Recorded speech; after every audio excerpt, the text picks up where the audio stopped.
Hello बच्चों, कैसे हैं आप लोग? अच्छे हैं। तो कल हम लोग सवाल कर रहे थे, यही सवाल कर रहे थे 56। पहला सवाल था 56 और 84 दोनों के लिए निम्न में से कौन सा कथन सत्य है? कौन सा कथन सत्य है 56 और 84 के लिए? जैसे दोनों अभाज्य संख्याएं हैं, दोनों सहअभाज्य संख्याएं हैं, दोनों 14 का गुणज है, दोनों विषम संख्याएं। तो ये देखिए कि विषम संख्याएं तो पहले तो है ही नहीं। विषम संख्या है, विषम संख्या में 2 का भाग नहीं जाता है, नहीं जाता है ना। इसमें 2 का भाग चला जा रहा है कि नहीं? अरे 56 में भी 2 का भाग चला जाएगा, 84 में 2 का भाग चला जाएगा। तो विषम संख्याएं हैं। ये वाला ऑप्शन तो पहले गलत हो गया, हो गया गलत। अब दोनों अभाज्य संख्याएं हैं। अभाज्य संख्याएं के लिए हमने बताया था आप लोगों के कि उसमें एक और स्वयं के अलावा किसी अन्य संख्या से भाग नहीं जाता। तो क्या 56 में 1 और 56 के अलावा किसी अन्य से भाग नहीं जा रहा है? जा रहा है कि नहीं? 2 से जा रहा है, 4 से जा रहा है, तो चला गया। तो ये अभाज्य होगी, अभाज्य होगी संख्या, अभाज्य भी नहीं होगी। अभाज्य होने के लिए हमको क्या चाहिए? 1 और खुद से भाग चले जाना चाहिए। याद आ रही बात? हाँ। तो ये अभाज्य भी नहीं होगी। सह अभाज्य, ये देखिए सह अभाज्य क्या होता है? सह अभाज्य संख्या, सह अभाज्य संख्या ऐसी संख्याएं जिसका उभयनिष्ठ,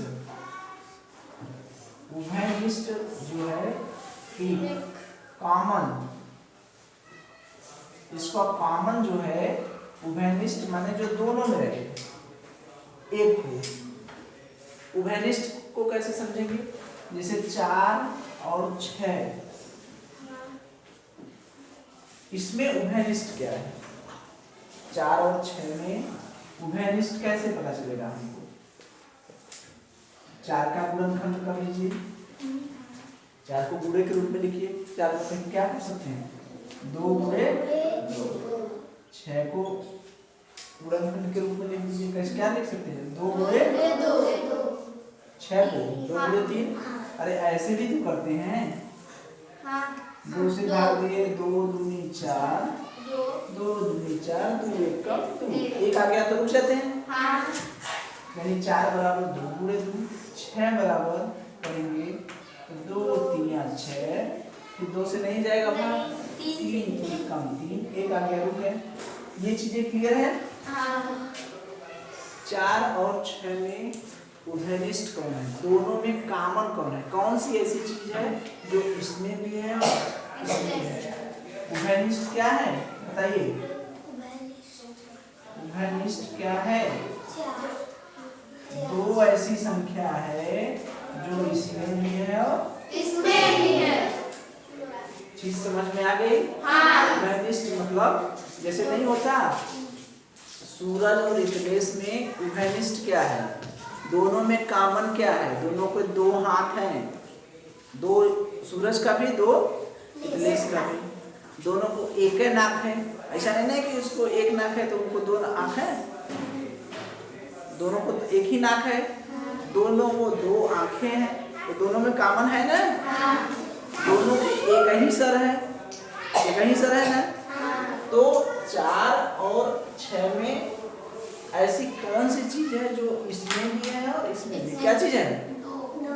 2।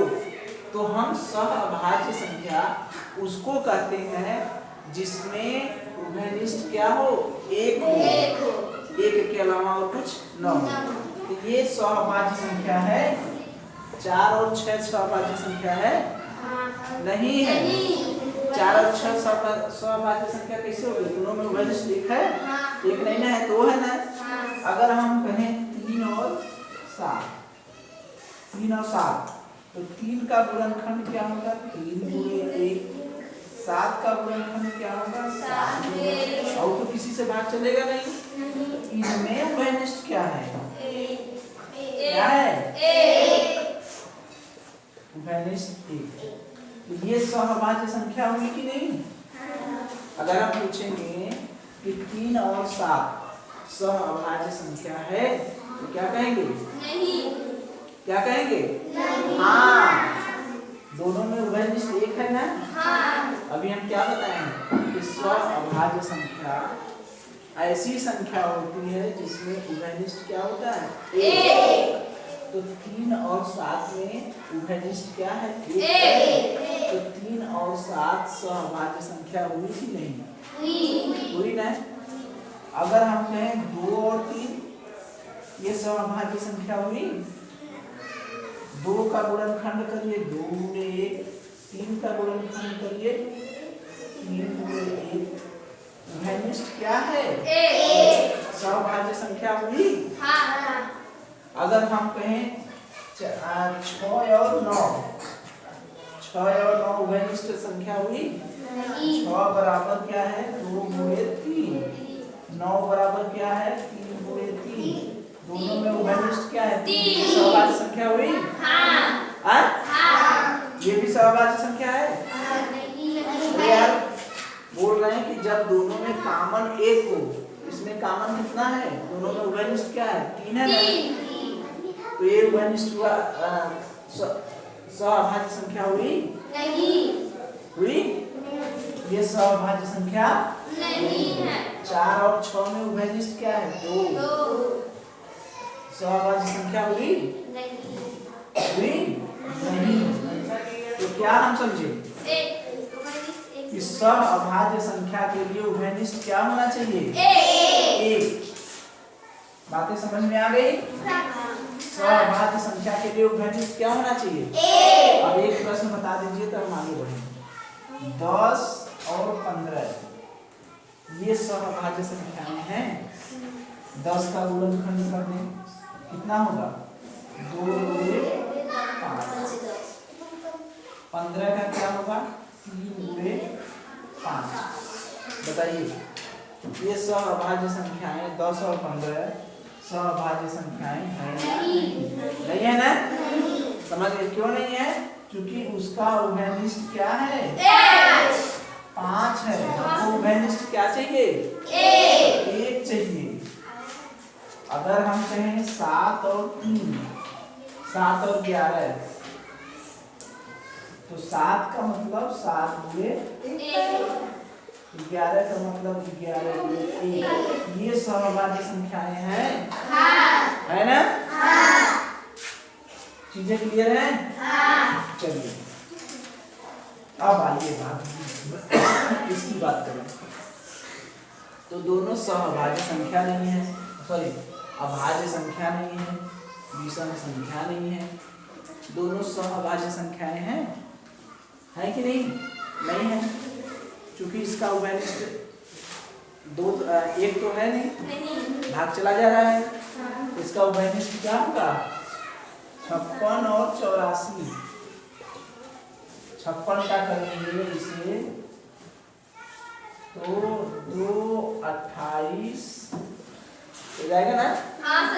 14 2 7 7 एकम 7। एक आगे तो रुक जाएंगे।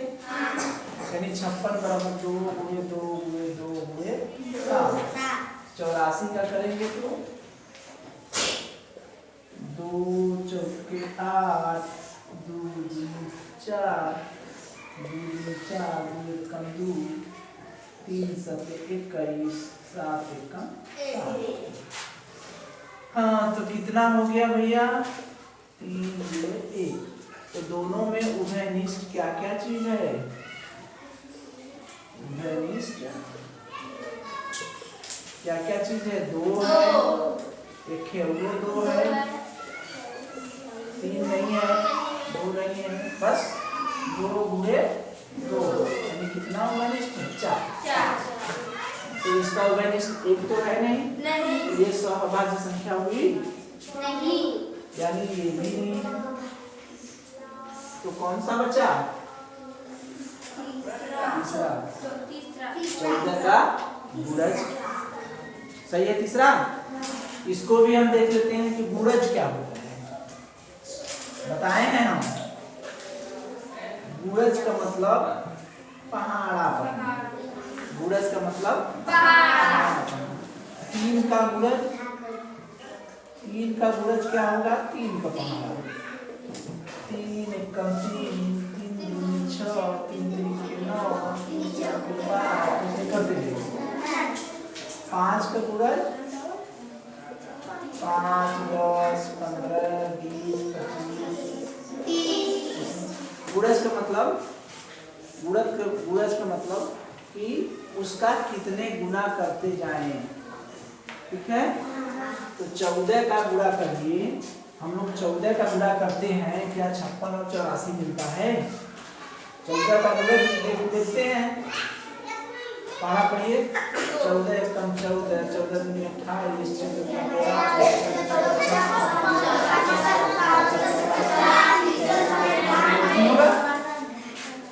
तो कहीं 56 आ रहा है, 84 आ रहा है। इसका मतलब दोनों 14 का गुणज हुआ कि नहीं? बात समझ में आ रही है? अगर एक प्रश्न तो हो गया, मेरा एक प्रश्न बन गया। अब एग्जाम में और क्या पूछेगा? एग्जाम तो भाई फंसाने के लिए पूछेगा कि लड़के कंफ्यूज हो। हमारे लड़के तो सब मास्टर हैं। क्या है? अब हम लोग गुणज का निकाल लिए। अब हम लोग इस पे प्रश्न बनाते हैं अभाज्य संख्या। अगर यहाँ 3 और 11 क्या लिख देते? 3 और 11 तो मेरा कौन सा उत्तर सही हो जाता है? मेरा 3 और 11 के लिए कौन सा कथन सत्य है? 3 और 11 कैसी संख्या है? याद करिए, भाज्य संख्या, अभाज्य संख्या। भाज्य संख्या में गुणनखंड हो जा रहा था किसी न किसी से। अभाज्य संख्याएं मैंने 1 से लेकर 100 तक 25 तो बताई थी, सब लिखवाए थे, जिसमें केवल स्वयं से और 1 से भाग जा रहा था, उसके अलावा किसी से नहीं भाग जा रहा था। याद है? तो बताइए, 3 में 3 से भाग जा रहा है, 1 से भाग जा रहा है, इसके अलावा और किसी से भाग जा रहा है? नहीं। 11 में 1 से भाग जा रहा है, 11 से भाग जा रहा है, और किसी से जा रहा है? नहीं। दोनों कैसी संख्या हो गई? भाज्य संख्या। या तो जिसको याद है, शुरू से याद है, 2, 3, 5, 7, 11, 13, 17, ये सब लिखवाए हैं ना बोल? 25 तो लिखवाए हैं। जिसको याद है वो तो तुरंत कहेगा कि अरे गुरुजी तो लिखवाए कि 3 और 11 कैसे संख्या है? अभाज्य। एक ऐसे पूछ सकता है, ठीक है? और एक पूछ सकता है अभाज्य संख्या पर। अगर हम 3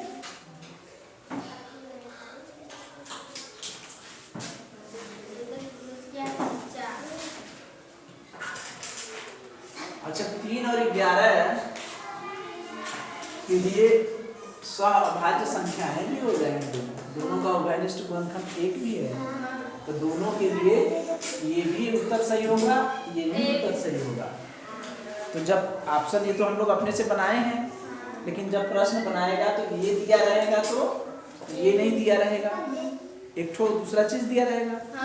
यहाँ पर ये दिया है, मान लीजिए यहाँ पर उत्तर बना दिया कोई नहीं, यहाँ पर ऑप्शन बना दिया कोई नहीं, तो मेरा कौन सा उत्तर सही हो जाएगा? पहला। 3 और 11 दोनों के लिए निम्न में से कौन सा कथन सत्य है? तो मेरा कौन सा उत्तर सही हो जाएगा? अगर यहाँ पर लिख देता कि दोनों सब अभाज्य संख्या, सब अभाज्य संख्या है, और यहाँ पर लिख देता कोई नहीं, यहाँ पर लिख देता कोई नहीं, तो मेरा कौन सा उत्तर सही हो जाता है? दूसरा। कौन सा उत्तर सही होता है? दूसरा। क्लियर है? हमने अभाज्य संख्या का प्रश्न देख लिया, सहभाज्य संख्या का प्रश्न देख लिया, गुणज का प्रश्न देख लिया। एक चीज और बच गया मेरा। क्या बच गया? विषम संख्या। क्या बच गई?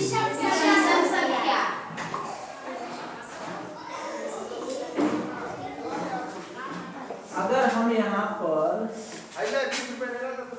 3 और 9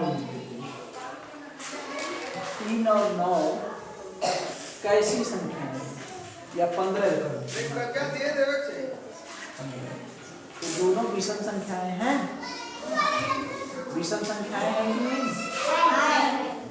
दोनों संख्याओं में 2 से भाग नहीं जाता। तो मेरा कौन सा उत्तर सही हो जाता? कौन सा उत्तर सही हो जाता? चौथा सही हो जाता। तो हमने एक प्रश्न से 4 प्रश्न बना लिए। क्या क्या? भाज्य संख्या के देख लिए, विषम संख्या के देख लिए, सहभाज्य संख्या के देख लिए और 14 के गुणज के देख लिए। अगर इसी को 14 के गुणज की जगह हम सम संख्या बना देते, सम संख्या बना देते और यहाँ पर कर देते 38 और यहाँ पर कर देते 76, तो 38 और 76 के लिए कौन सा उत्तर सही हो जाता है? अभाज्य संख्या है? नहीं है। सहभाज्य संख्या है? नहीं है। विषम संख्या है? नहीं है। 2 से भाग जा रहा है? 2 से भाग जा रहा है कि नहीं? 38 में 2 से भाग नहीं जाएगा? 76 में 2 से भाग नहीं जाएगा? तो कैसी संख्या हो गई? सम संख्या। कैसी संख्या हो गई? ठीक है? कर लेंगे? एक प्रश्न से हमने 5 प्रश्न बना लिया। चलिए देखते हैं हम लोग दूसरी संख्या। दूसरा प्रश्न, निम्न में से कौन सी अभाज्य संख्या है? अभाज्य संख्या अभी हम बताए हैं कि अभाज्य संख्या ऐसी संख्या होती है जिसमें एक और खुद उस संख्या के अलावा और किसी से भाग नहीं जाएगा। 91 में किसी संख्या से भाग जाएगा? अगर 1 से 100 तक जिसको याद होगा वो तो तुरंत कह देगा कि भैया इसको याद है, 1 से 100 तक की संख्या याद है। कितना है? 2 3 5 7 11 13 17 47 के बाद 49 नहीं 51 है, फिर 53 फिर 57 इस तरह से है ना। तो वो जिसको याद है 25 ठो तो ठीक है, और जिसको नहीं याद है तो वो भाग देखे कि अभाज्य संख्या हमसे कह रहा है। तो अभाज्य संख्या में इसमें तो 1 और 91 के अलावा किसी से भाग नहीं जाएगा। इसमें 1 और 95 के अलावा कोई संख्या है? 3 से भी भाग नहीं जाएगा, 2 से भी नहीं जाएगा, 4 से भी नहीं जाएगा, 5 6 7 किसी ऐसी कोई संख्या है या नहीं? भाग देके देखिएगा आप लोग, है ही नहीं। और 1 से लेकर 100 तक सबसे बड़ी संख्या 97 हम लोग पढ़े भी हैं। तो अब हम लोग 93 को चेक करते हैं। क्या 93 में किसी संख्या से भाग चला जा रहा है? जी। किससे जा रहा है? 3 से। 2 से जाएगा? 2 से नहीं जाएगा। तो 3 छक्का, अरे 3 3 के 9, 3 इकाई। अब 31 में किसी से भाग जाएगा? एक खुद अभाज्य संख्या है।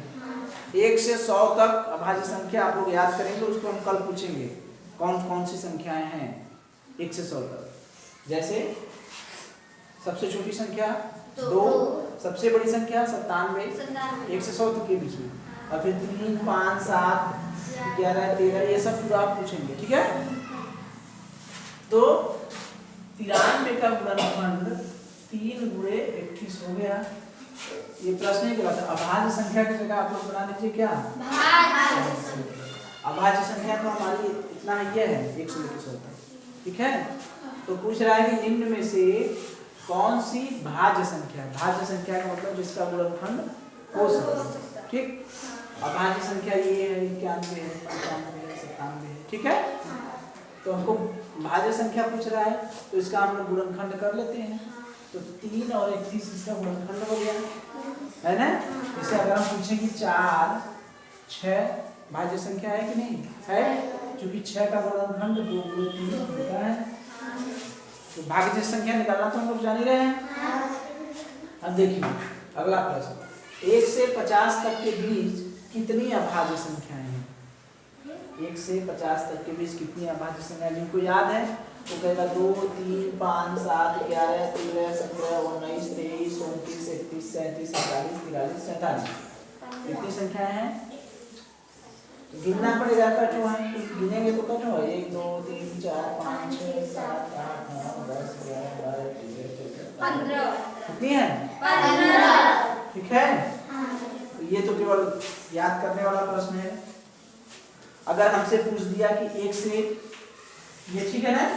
हाँ। ये चीज तो क्लियर है। अब पूछेगा कि कौन सी अभाज्य संख्या है, अब इसमें और प्रश्न कैसे बनेगा 1 से 50 तक। अच्छा, इसमें कैसे प्रश्न बनेंगे ये तो जानेंगे ना। कोई संख्या दे देगा 93 की जगह 36 दे देगा, पूछेगा कि अभाज्य संख्या है कि नहीं। 45 दे देगा, गुणनखंड कर लेंगे ना।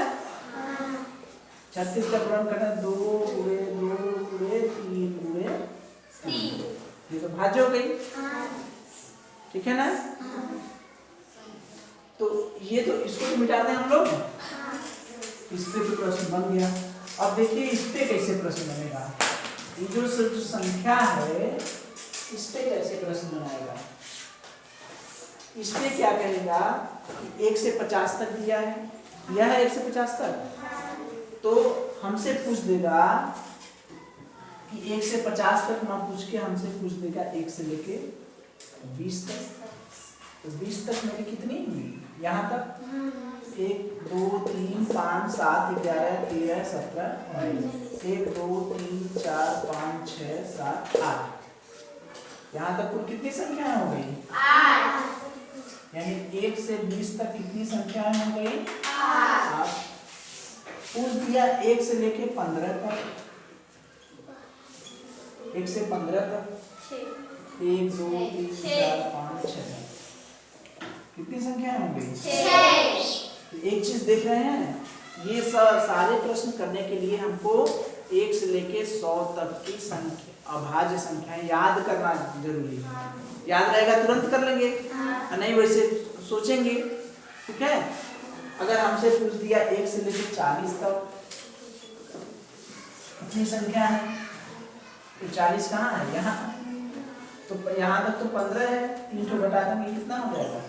12। इतनी चीजें क्लियर है। यही चीज 1 से लेके 100 तक कह देता, 1 से लेकर 100 तक कहता कि कितनी संख्या है, तो कितनी होती है? 25। तो सबके लिए ये याद करना जरूरी है कि नहीं? है। कल सब लोग याद कर लेंगे ना, 1 से लेके 100 तक कितनी अभाज्य संख्याएं हैं। जैसे मैं कर रहा हूँ 2, 3, 5, 7, 11, 13, 17, 19, 23, फिर 29, फिर 31, फिर 33 नहीं 37, फिर 41, फिर 43, ठीक 47 है। मैं जैसे याद किया हूं ना, तो इसी तरह से आप लोग भी याद करेंगे, कल सुनेंगे, क्योंकि ये सारे प्रश्न जो हमारे बनेंगे इस पे संख्या वाले। अभी कह देगा कि 1 से 100 तक कितनी संख्या है, ठीक प्रश्न बन जाएगा ना। जिसे मान लीजिए इसी में कह देगा कि 1 से 100 तक, 1 से 100 तक पूछेगा, 1 से 100 तक निम्न में से 1 से 100 के बीच में कौन सी अभाज्य संख्या है, तो ऑप्शन दे देगा, एक ठो दे देगा 93, एक ठो दे देगा 97, ये तो प्रश्न अभी था का, एक ठो देगा 93, एक ठो देगा 97, और एक ठो देगा मान लीजिए 81 दे देगा, एक ठो 69 दे देगा। तो 1 से 100 तक की अभाज्य संख्या कौन है, बताइए कौन है?